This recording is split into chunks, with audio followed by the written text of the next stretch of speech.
राधे श्याम। तो फ्रेंड्स आज किसी नुआ ज्ञान नेबा भगवान कौन कहते यश सर्वे समारंभम काम संकल्प वर्जिता ज्ञानाग्नि दग्ध कर्माण तमान पंडित बुधा।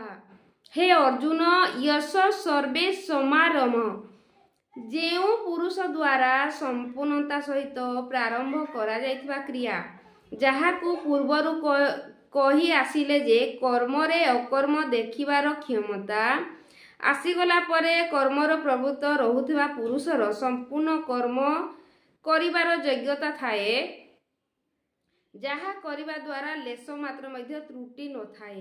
काम संकल्प वर्जिता क्रमशः उत्थान होई सूक्ष्म होई थाए जे वासना मनर संकल्प और विकल्परू ऊपर को उठी जाए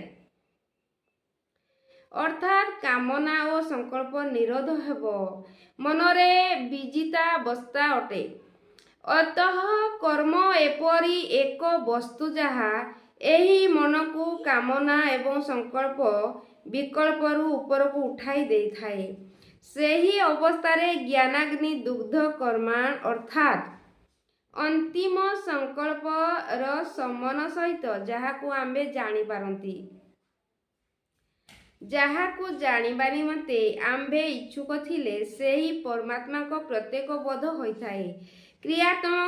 क्रियात्मक पथरे चाली परमात्मा को प्रत्येक बोधर नाम ही ज्ञान और सही ज्ञान सहित ही दग्ध कर्माण्यम कर्म सबुदिन पाई दग्ध हो जाए। जहार पाइबा शेष थिला ओ पाई गले ब्रह्मचर्य व्रत पूरा हो गला आगकू कौनसी शर्ता नहीं जहाकू शोध करिबा वर्तमान कर्म करी मध्य काहाकू खोजिबा सेही जानकारी सहित कर्मर आवश्यकता मध्य समाप्त हो जाए।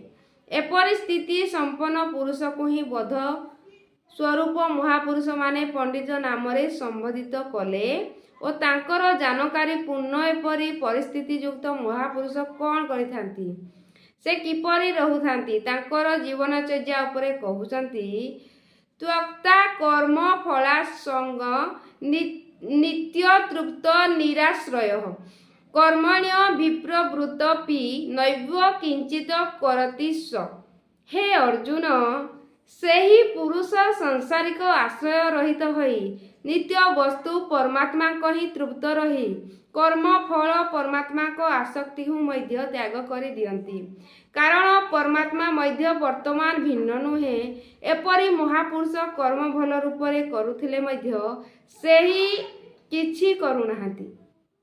तो निराशयत चितात्मा तक्त सर्व परिग्रह शारीर केवल कर्म पूर्वना पति कबली विषम जीए शरीर एवं अंतकरण को जीतीगला भोगर संपूर्ण सामग्री सी त्याग कर एपरी आशा रहित पुरुष शरीर केवल कर्म करने भली देखा जाए और वस्तुतः से किछि करू न थांती तेणु करी से पाप को प्राप्त होई न थांती और से पूर्ण तत्व प्राप्त होई थांती तेणु से अवागमन को प्राप्त होई न थांती।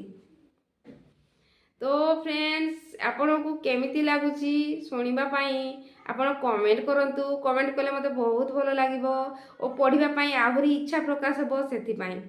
तो आज पाई एतिकी आगो को पुणी पढिबा। राधे श्याम।